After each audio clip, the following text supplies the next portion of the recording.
just want to thank you for inviting me to spend some time with you today. This is a wonderful luncheon, and I'll kind of talk to you about my appreciation for volunteers because I have some personal experiences that I'll share with you in a little bit. So the topic that we're going to discuss today is change management. And we all know that you're going through significant change. So to help you through this process, I want to provide what I call as a real basic definition of what change means. The goal of change is to actually take you from your current state, where you're operating maybe today, and transition over to what I call a future state. And that's basically the goal of change, is to understand how can we make it through this transition state. In doing that, change generally starts from a source. And that source can be an individual, or it can be an event that takes place. And when I talk about an individual, since he's not here, I can poke fun at him as well. So the move, when I was introduced to Bain earlier today, I said, well, what's your role in the hospital? And he goes, well, I'm the CEO. And I said, so you're the guy who's responsible for all of this change? And he goes, yes, I am. So that's an example where change starts at a source, which is an individual, or in some cases it's an event. And things can happen like something in Mother Nature that causes a storm like the floods in Boulder last year that really changed people's lives. So when we look at change, we need to also understand what type of change is it? Is it something that happens instantaneous, meaning that your life now changes from this point forward? Or is it something that is planned in the future? But all change is really still trying to figure out, how do I go from where I'm at today to where I need to be in the future, and what's this transition look like? So I've had the opportunity to work with a lot of great individuals and companies for almost 20 years in helping them through changes of all sorts. And what I've learned is there's a lot of great tools and techniques that help people, but that gets a little bit technical. And what I've learned is that I need to kind of simplify the process of change so it's something unique that you can remember, so it'll help you manage through your changes, not only with the hospital, but other things that are going on in your life. So when I look at change, I want you to remember that change consists of three key elements. The first element is understanding the complexity. The second element is understanding your willingness to change. And the third element is understanding how or what type of actions are you taking to make change happen. Or in some cases, what actions are you not taking? So to explain this a little bit more, let's take a look at each one of these elements. The first element is complexity. And complexity is, how big is this change? And sometimes change is small in our lives, and sometimes it can be really, really large. And when it's small, sometimes you can kind of rifle through it, and you can kind of move in the direction that you need to go. But sometimes it gets really big and it gets really complex. And when it's complex, we need to understand, what is complexity broken up into? And complexity consists of two parts. The first part is the logical reasoning or rationale behind the change. And the logic could be, in the case of the hospital, is I asked Ben, I said, why are you moving? And he goes, well, there's a number of reasons, but I'll tell you why. Is because the federal government says you cannot operate this hospital in the condition that it's in, because you've got so many different generations of the hospital, you need to become current. And so current means we need to introduce new technology, different ways for patient care, safety, and so forth. So that's the logical side of change, and a lot of times change comes with that. It's like, here's the reasons why we need to change. The challenge comes is there's a second part of the complexity of change, and that is to do with the emotional component. Emotions can be big and small. And when I think of emotions, sometimes your emotions are so big because you're involved, you're engaged. And so if you think about moving into a new hospital, some of you were born in this hospital. Some of you, your children were born here. You've seen all the changes. There's memories. You walk down the halls and you say, I remember when I had the opportunity to walk out the door with that patient that was here for a while, and they actually recovered and they're doing great. That memory. So there's an emotion tied to our current state that sometimes is really difficult to overcome. So there's a great metaphor that I want to share with you that helps describe the complexity of change as it relates to the emotion and the logic. And the metaphor is called the elephant and the rider. And there's some countries where people actually do ride elephants. And when we think of the elephant and the rider as it relates to the complexity of change, is the elephant represents the emotion, and the rider represents the logic. And the logic of the rider's pretty small. Sometimes the logic is just a few reasons why this change needs to take place. But the emotion can sometimes be a small elephant or it can be large. And just to share a fact with you, in case you didn't know this, because I actually researched this, is the largest elephant ever recorded was 24,000 pounds. And it was over 13 feet tall at its shoulder height. So to give you a perspective, I'm just over 6 feet tall, so it's over twice as tall as me at its shoulder height, and it's over 130 times my body weight. So that's a big emotion. So picture this. You've got this logical rider sitting on top of this emotional elephant, and the rider says, you know what? We are going this way. This is important for us to do.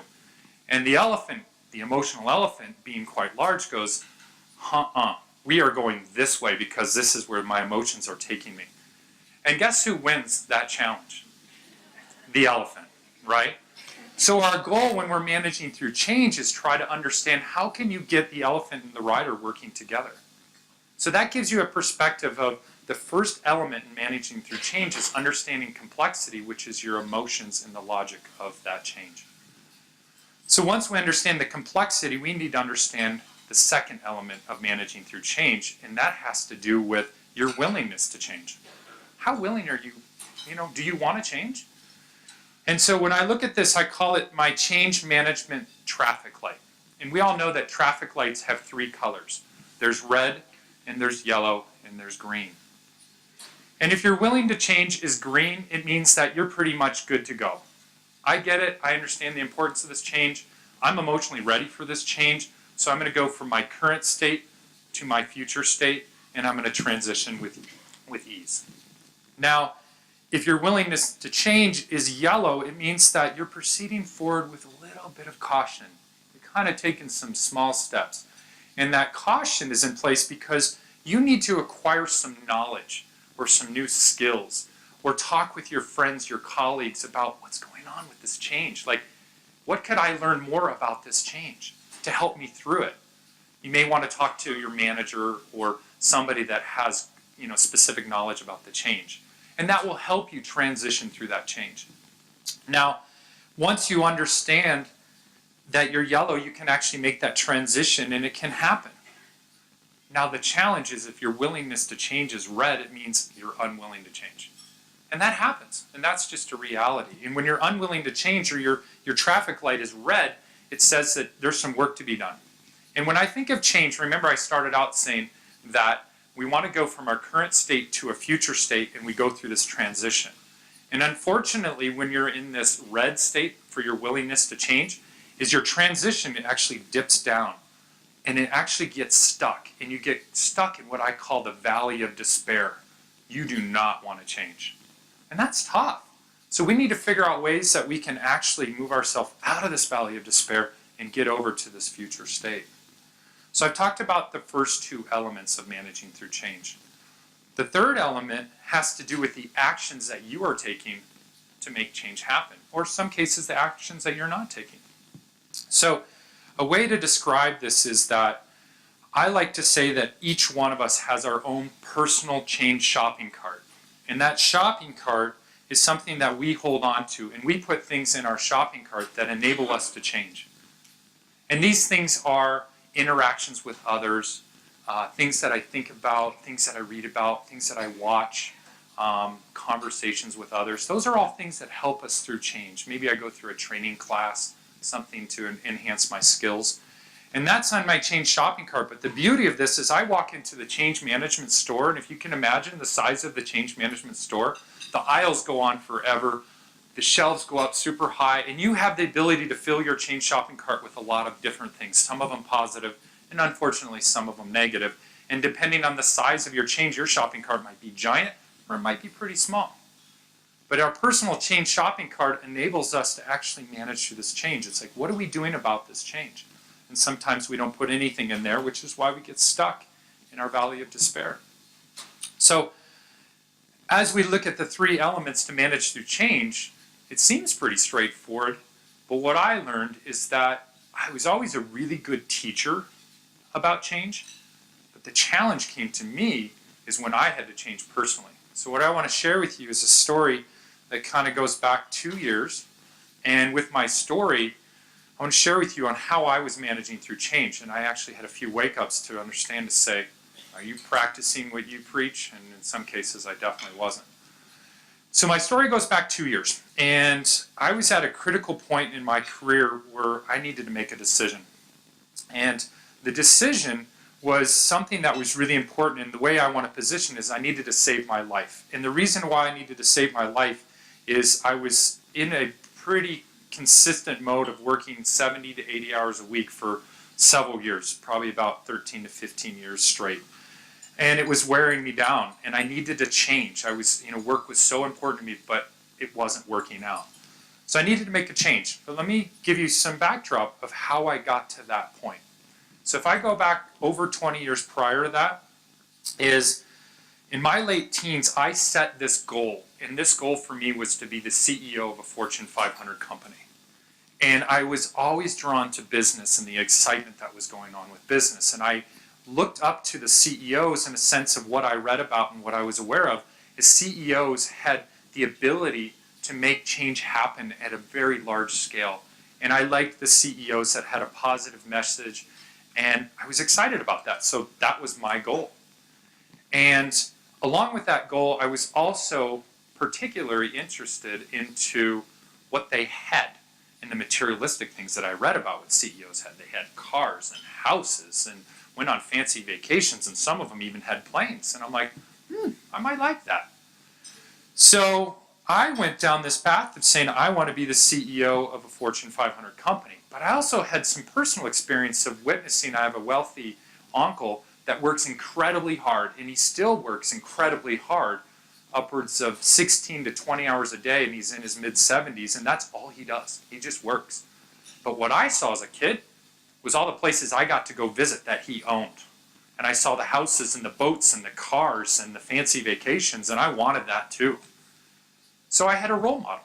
So early on in my career, I took a job with General Electric, and that job was amazing for me because I got to work incredibly hard.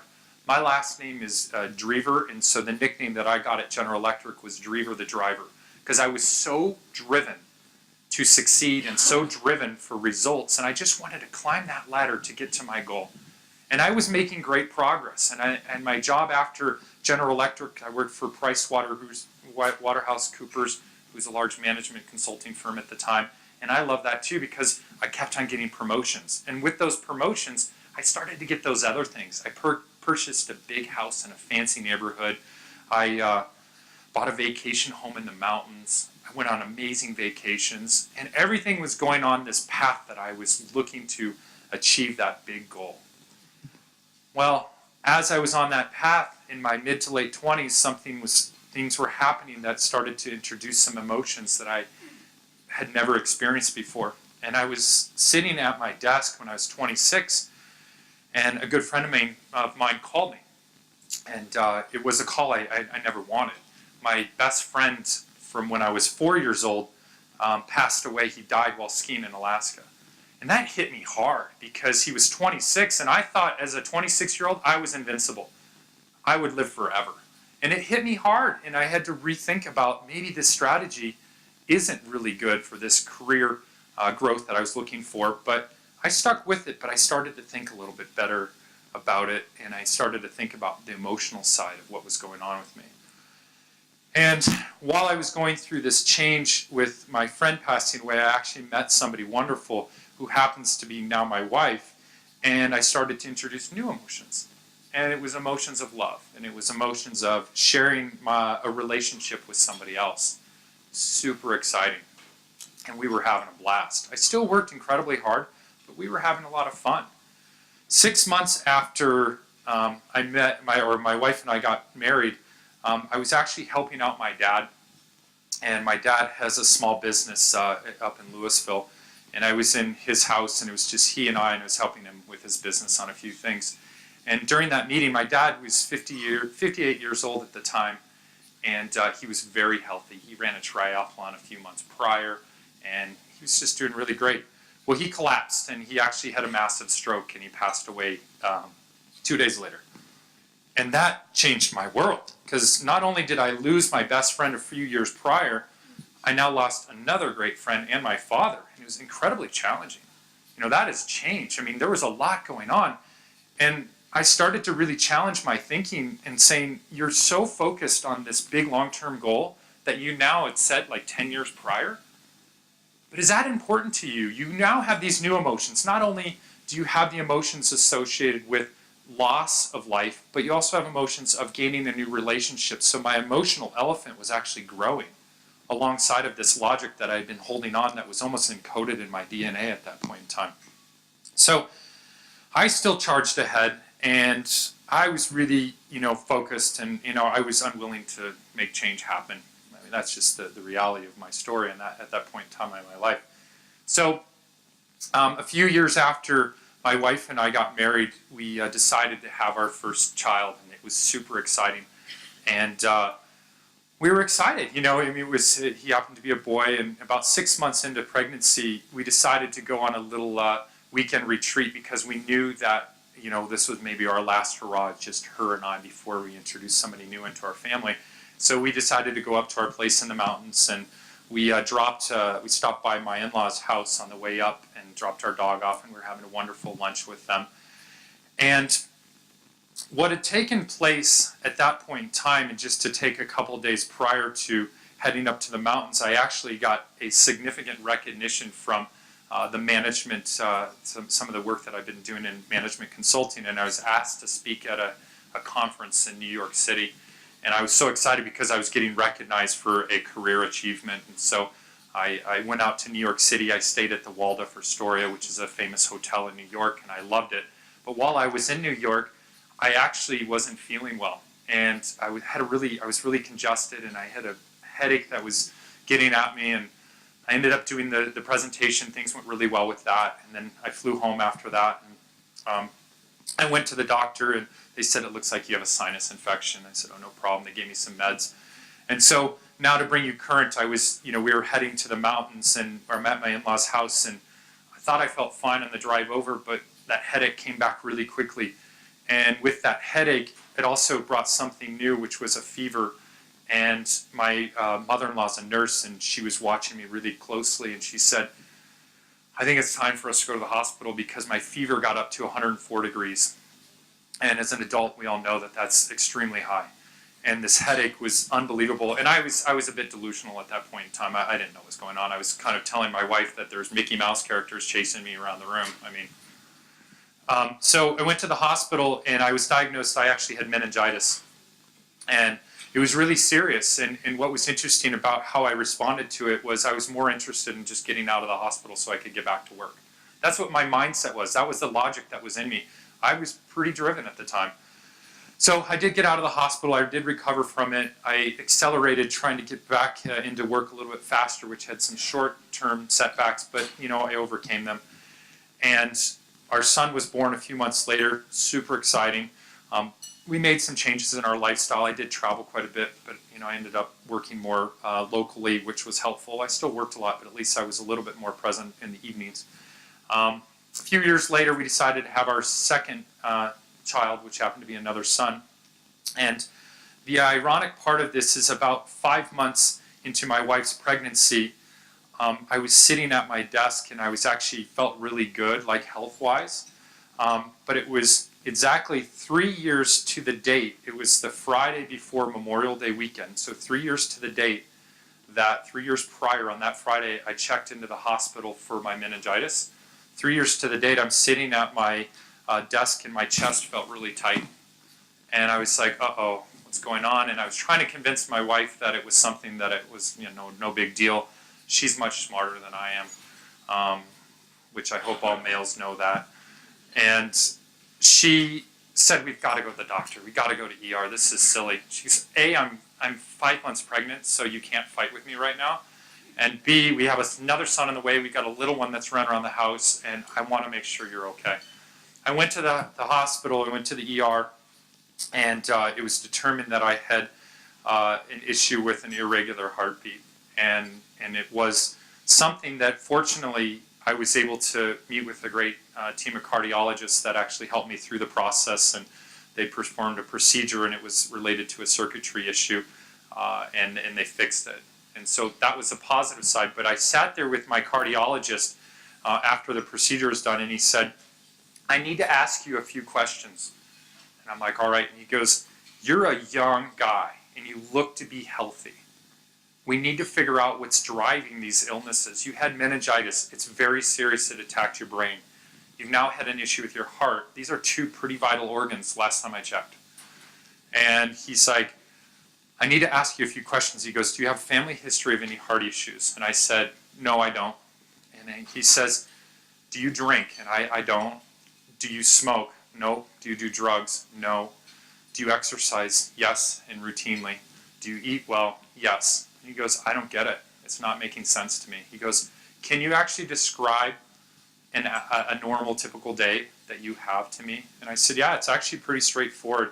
At the time when this conversation took place, my second son was already born. And I said, I usually get up with the kids around between 6 and 6:30, kind of get them ready for the day, get all of us ready for the day, drop kids off at daycare. I go into the office. I work from pretty much 8 to 5. I come home. We have dinner as a family, the four of us. We play and have fun, and then I kind of do bath time and then put the kids to bed, roughly 7:30 at night. I said, right around 8 o'clock, my house is actually really quiet. And I said, that's when I begin my second shift. He goes, your second shift? What's that? And I said, well, I can't get all my work that needs to be done because it's so important. I can't get it done from 8 to 5. So I start my second shift from 8 o'clock at night, and I usually go to 1 or 2 in the morning. And he said, so how long have you been doing this? And I said, at the time, I said it was about 13 years. And he goes, you can't do that. He goes, your body is showing you all the signs of it's too much stress. Your adrenaline is way through the roof because that's how you're managing through it. And he goes, you've had some pretty big issues with health related that are serious, and I would hate to see you in here again or maybe not be able to see you at all. He's like, you need to change. So I actually, when I got in the car on the drive home, I was really excited because I knew it was time. I mean, I have a wonderful wife that's been telling me this for years. Like, you just can't keep this pace up. You have too many things going on. And I was excited. I was like, I'm going to make this change. So I did. I actually, it hit me that it was time to make a change. So I reduced my hours, and I spent more time with my family. I spent a lot more time with my friends. I was doing work that I enjoyed. And things were going great. And one of the great things that was going on with me is I actually was working with a client local to Denver, so I didn't have to travel. I was working 3 days a week. They happened to be a Fortune 500 company, so I was excited about that. I got to kind of scratch that little itch of working at a big organization again.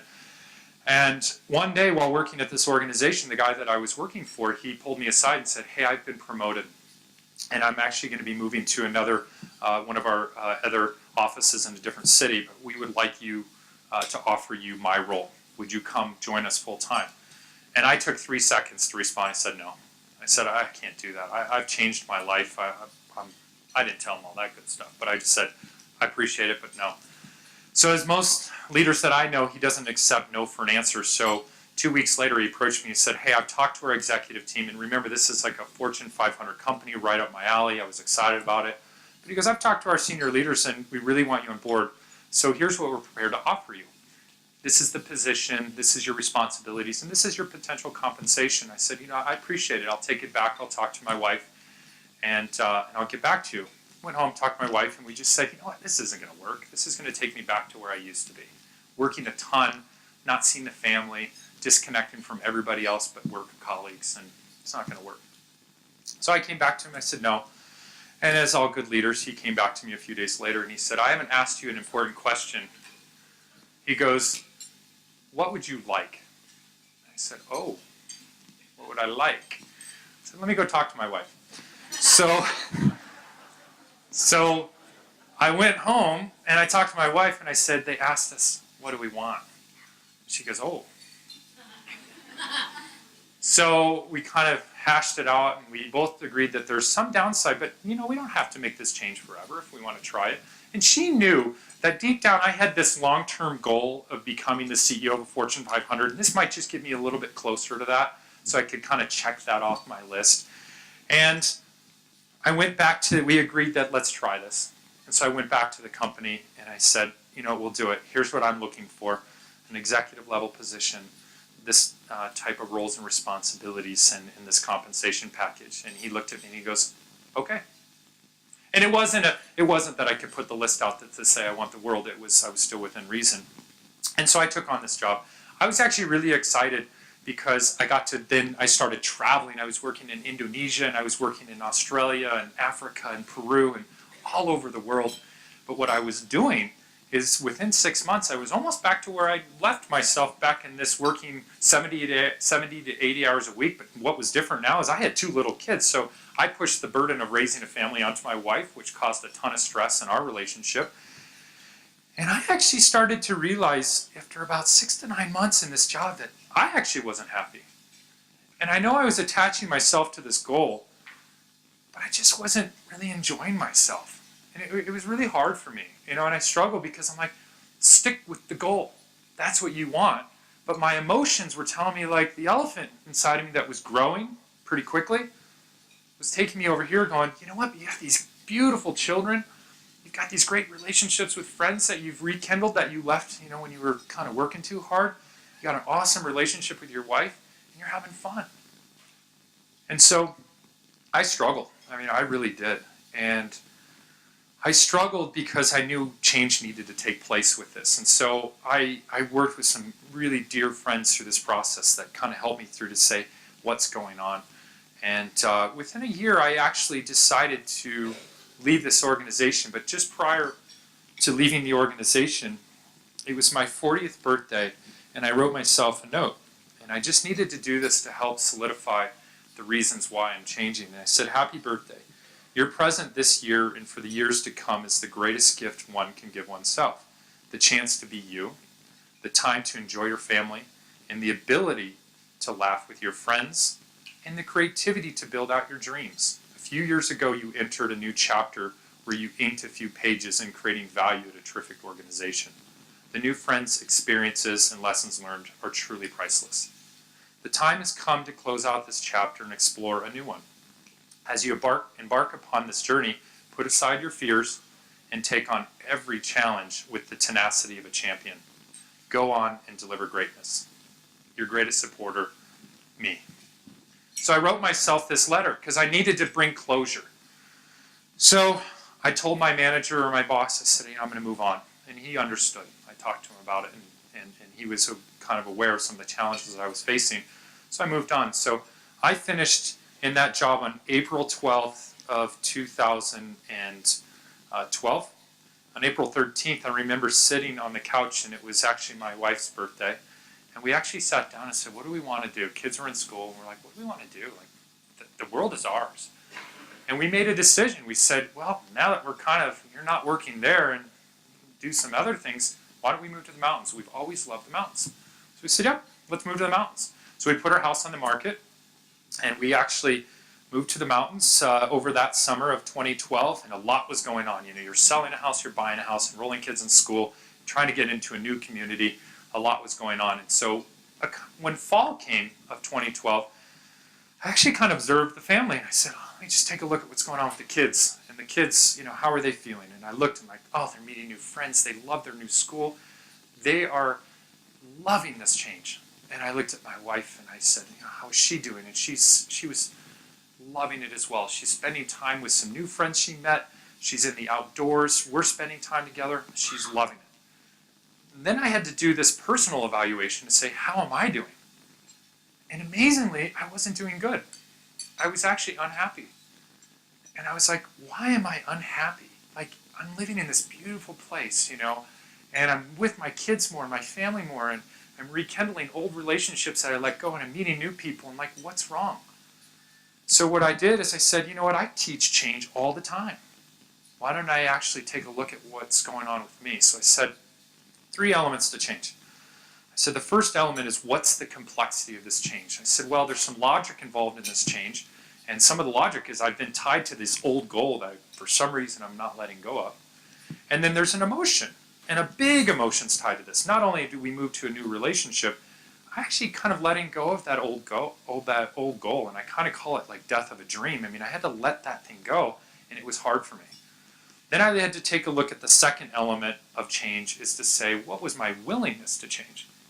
And my willingness to change is I kind of went through the streetlights and I said, well, am I green? Absolutely not, because I'm unhappy. Am I yellow?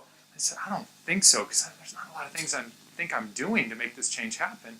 Or am I red? And am I unwilling to change? And guess what? I was stuck. Remember, we talk about change from a current state to a future state. And this transition is sometimes you get stuck in this valley of despair. I was right there with the best of them. I was stuck. I said, well, maybe I could evaluate what's in my personal change shopping cart. What actions am I taking to actually make my new change happen? So I pull out my shopping cart, I look down in it, and I pull some things out of it. And the first thing I pull out is I noticed I'm having a lot of lunches and breakfasts with my former colleagues at my prior employer. And I also looked down in there and I noticed that I'm actually constantly calling people at my former employer to see, hey, what's the scoop? What's going on? Oh, that move took place? Hey, who took my responsibilities? Then I noticed, oh, my former manager's inviting me to lunch because he's trying to figure out, like, how did you manage all these people? They now report to me, like, who's he? Okay. And then the other thing I was doing in my shopping cart, it looked like I was obsessive about going on the internet to see what was going on with my old company to say, oh, what's the stock price? Oh, what are the mergers and acquisitions? What are all the big things going on? So essentially, in my shopping cart was the past. I was living in the past, but I no longer worked there. But I noticed in my shopping cart, there's nothing to embrace the future. Nothing. I was doing nothing to help me through this change. And that's why I was stuck in this valley of despair. So right around the beginning of January of last year, I actually approached my wife and I told her, I said, you know what, I'm actually feeling depressed. And I said, she goes, Brent, you're always so happy. Like, what's going on? And she goes, you put on a great act. And I said, I did not want to burden you with the stuff that's going on with me because I knew this transition's been a challenge for all of us, and I kept it really quiet. And I talked to her about it. And she said, do you want to get help? And I said, you know, I think I can make it through this, but I just want you to be aware of how I'm feeling. And she was shocked, but she's amazing. And she's super supportive. She's like, let's do whatever it takes to make you feel better. So I wrote in my journal the day after I met with, told my wife about how I was feeling, and this was on January 9th of 2013, and I said, last year was one of the most difficult years for me mentally. Since I was in my late teens, I had in my mind that I was going to be the CEO of a Fortune 500 company. At my prior company, I felt as if I was making significant progress towards this goal. Working towards this goal has many downsides. I believe I would continue to be very unhappy on the family and friends side, and ultimately my health may take a turn for the worse. I've had 2 major strikes against my health in the past few years, meningitis in 2005 and a heart issue in 2008. Would a 3rd strike mean that I'm out? So I wrote that in my journal. So in writing that, that was a way for me to start to understand what was going on with me. But I also said I have to look in my shopping cart. I need to add a few things in my shopping cart to embrace my new world, like this new place I live in. So I was really excited. About 2 weeks after I wrote that down, I actually scheduled a day to go skiing with a friend that I just had met in the mountains about 6 months prior. We were excited to ski together. So I took my kids with me. My wife stayed at home. She needed a day just to kind of hang out at the house. So I dropped my kids off at ski school. We were at Beaver Creek, and we were super excited. And the kids loved it. It was a beautiful day, blue sky. We were luckily 4 to 6 inches fell the night before, so it was like awesome. And so on that day, I dropped the kids off and I met up with my buddy and we went skiing. And we were having a blast because quickly we learned that we had similar ski styles and we like to push ourselves, and we were skiing all over the mountain. And on a normal run that I've done a number of times, it's actually quite steep. And at the end of this run, what happens with it is that it kind of gets really flat and it takes you back to the chairlift.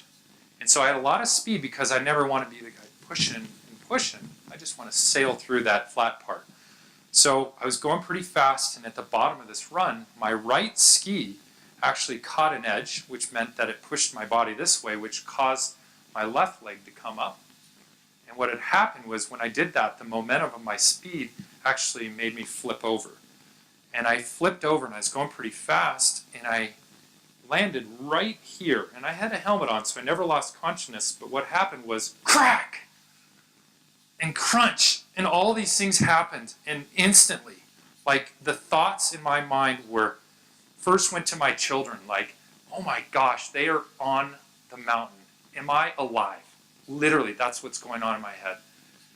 And I'm like, not only how are they going to get off the mountain, but what if I'm not around to be their father? And then I thought about my wife, and I'm like, did I even tell her that I love her as I left today? Like, I put her through a lot, you know, all these health issues and my career focus and all that, but when am I going to think about family? Like, and so I just was challenged with this. And then all of a sudden, oh no, pain was so intense, like all the way down the back of my neck was so intense. And then it shot down my left arm. And I was like, oh, apparently I'm alive, because if you're dead, you should never feel this pain. So I was in a sitting position, and I was totally conscious, and I was looking at this grove of trees, and I was like, what just happened? And I could feel my fingers, and I could wiggle my toes. I said, okay, at least I'm moving. And I was fortunate that my friend was behind me, and he came up, and he's like, are you okay? And I said, no. He said, are you okay? I said, no. And on that day, I was actually skiing with, his name is JC. JC is the only person I know that has extensive experience with outdoor emergencies. He has his PhD in outdoor education. And he knew exactly what to do. Do not move. That's what he said to me. And I said, no. I don't want to be the guy in the stretcher that's going down when the kid goes, what happened to you? And he goes, you cannot move. He goes, this could be serious. He said, let's brace yourself. He arranged, he saw some other skiers get ski patrol. Ski patrol came, put the neck brace on, put me in a backboard, put me in a toboggan, took me down to the Beaver Creek Medical Center. And I kid you not, when I got to the bottom, some little kid looked in and goes, what happened to you? And that's no joke. And I was so excited that the ski patrol ignored him, and so did I. Got into the medical center. We contacted my wife, let her know what was going on. They did an x-ray. The x-ray came back inconclusive because it was blurry, they said. So they needed to take me in an ambulance over to the Vail Hospital for additional tests. My friend stayed behind so he could sort out, remember my kids were on the mountain as well, so they sorted out my kids. My wife came to the Beaver Creek, and then I was at Vail. And I was in the emergency room at Vail, and all I can remember is that it was either nurses coming in or doctors coming in, and I was the only person in the room that I was in this area, in their emergency room. And the doctors would either come in with no news because they won't tell you anything with this type of injury until they know something. And the nurses would come in and tell me I can't drink any water, I can't eat anything, and I can't move. That was basically the routine. But what I can remember is there was one person that routinely would come visit me, and it was actually a volunteer. And the volunteer would come and talk to me. And what this volunteer did is help me manage through this change. They were this individual, she was an amazing change agent. Because she would come in, she would take a seat, and she would say, how are you? And she would do little things like, she would offer me a newspaper. Reading was a little tough. I could move my arms a little bit, but every movement was painful. But I appreciated that. She's like, do you want me to read to you? And I'm like, no, but stop by, a little bit. So she would come by. And so I want to thank you for being volunteers, because you have to realize you help people every day through their change, because being in that position is difficult because you don't know what your future has in store. But she helped me just kind of make those steps. So where my story goes is that I was admitted into the ICU. I got to spend a few days there. I had an extensive neck surgery, and I crushed one of my vertebrae. I tore all the muscles and ligaments in that general area in the back. So I had an interesting recovery. I mean, it was a good 9-month recovery. But I'm here today, and I'm walking and talking, so I'm pretty excited about that. And so as I was in this recovery mode, and it wasn't more than 24 hours after surgery, I was smiling, because I actually said, I need to take a look at how am I managing change, and what do I need to do to get through this new change. And so I looked at the complexity and I said, okay, what's the logic of this new change? Well, yeah, you broke your neck, so you need to lean on others to help you out. What's the emotions? Well, the emotions are quite high because it's the unknown. I was like, if I can, lean on friends and lean on family and lean on doctors and nurses and volunteers. I know they're going to help me through this, right? Because this was foreign to me. So my complexity was high, but I felt comfortable. And then I looked at my willingness to change, and I looked at my change traffic light. Was I red, yellow, or green? I was green as green gets because I knew I had to change. I couldn't accept not attempting to recover from this injury. So I did everything possible to do that. Then I looked in my change shopping cart and understanding the actions that I was taking to make change happen. Well, the first thing I did is I took my shopping cart and actually dumped it upside down. I got rid of all that old noise in my change shopping cart about being unhappy about making this shift and living where I was living and all this stuff and all the things with my former employer. I recognize that that's in the past, and guess what? I still have those amazing memories. Those will stay with me forever. But I needed to shift my focus and say, I would like to shift my focus to being happy. And so I looked and I walked into the change management store and I said, what do I want to put in here? Well, I knew I needed physical therapy. I knew I needed all sorts of things just from how can I actually start to do my daily routine, go on walks and do things to help me physically get better. But mentally, what would I do? Mentally, I made connections with new people. I learned about the challenges in front of me. And I made an effort. And I was actually excited about the challenge because, well, I really didn't have much of a choice. But I was excited for this new change. And so in my shopping cart had things like connecting with friends, asking questions, reading to know how I can get better. And how can I manage this change successfully? So what I can share with you, when you think about the change journey, for me, fast forward, this was only last year that this took place. So this was January of last year when I broke my neck. But this year, I skied 32 times. That's a month. And I would say 2/3 of those were with my kids and my wife, and we had a blast. So change can happen, but I made it happen. I took action to make this change happen, and I really pushed through it. So to recap, when you think about change and how do you manage your change, first understand the source. Where did it come from? So sometimes you have a source as an individual or an event that takes place. So in my examples, my source for the first change I was going through was really me. That was my career. I was the source of that change.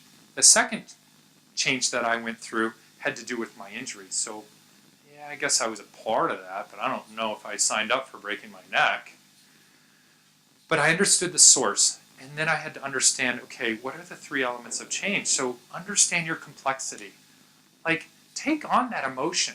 How big is this elephant? We know elephants can get really big, but you can kind of start to reduce the size of that elephant if you attempt to understand the elephant and the emotions and understand the logic. And then understand your willingness to change. And are you sitting at your traffic light? Are you stuck at red? A lot of times if we're stuck at reds, it means that we're not doing anything about the change. Or are you yellow? Are you cautious? Are you green? Are you ready to go? And lastly, when I think of the change management shopping cart and your personal shopping cart, and this is what I want you to walk away from today, is I want you to protect your shopping cart. And protect it with things that allow you to change. And take those things out of there that are not allowing you to change. And this doesn't always have to be things associated with moving to a new hospital facility. It's just change in general. Sometimes when you're feeling down or things aren't going the way you plan, peer into that shopping cart and ask yourself, like, what's in my shopping cart that's making me feel this way? And more importantly, what can I put in my shopping cart that will help me feel better? So I thank you all for your time today. I love what you do as volunteers, and all I can ask is be well. Thank you.